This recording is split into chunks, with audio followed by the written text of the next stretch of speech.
Yeah, welcome back to another video. Grab the merch.com.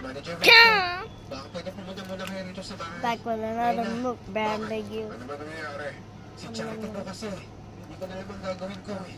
Kaya please, pumunta na po kayo ngayon dito. O sige.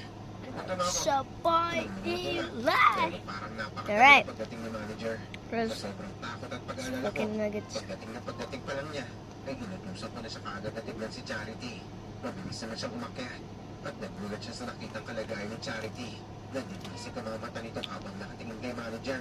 Girl, Hot tawagan dog. mo si manager, Mark at manager kay. Hot Papuntahin mo nuggets. sila ngayon dito. Bilisan mo. Sige po. Agad ko tinawagan ng dalawa pa naming manager. Ilang minuto lang, ay dumating na din sila. Sabi Eat ng manager my namin na si wiener manager instead. Winston, na kaya hindi nanlaban si Charity sa amin ito. Alright. Dinala namin siya sa templo ng mga Chinese.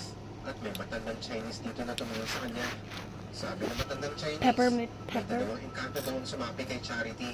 Tapos ang ginawa nito, kumuha ito ng pagkabat puting papel. Tapos may sinulat siya rito na salitang Chinese.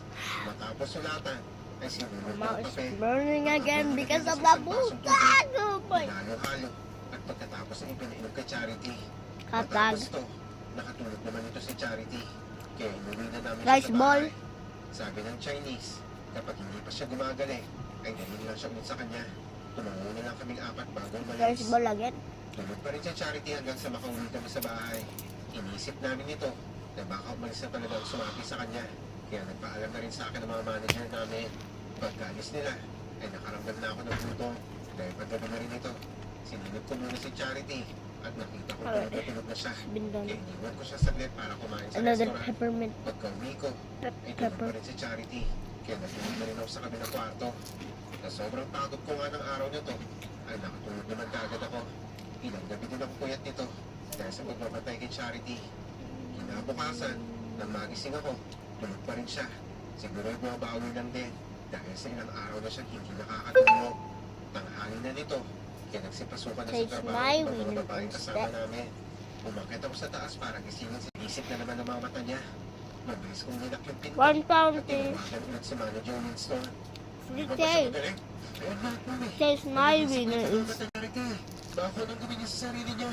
O sige, tatawagan ko lang muna yung iba. Pupunta kami kaagad dyan. Pagdating nila manager, ay nagwawala na naman si Charity. bowl of rice. Alala na ako sa kanya pero dahil nasa bawal ang relasyon namin, ay hindi ko ito Lastly, pinaalata. Inatapos namin siya at kinarga two para sa peppermint sasakyan peppers. niya. Dahil hindi effective ang ginawa ng in-check, ay naisip ko sa simbahan na rin siya dalhin.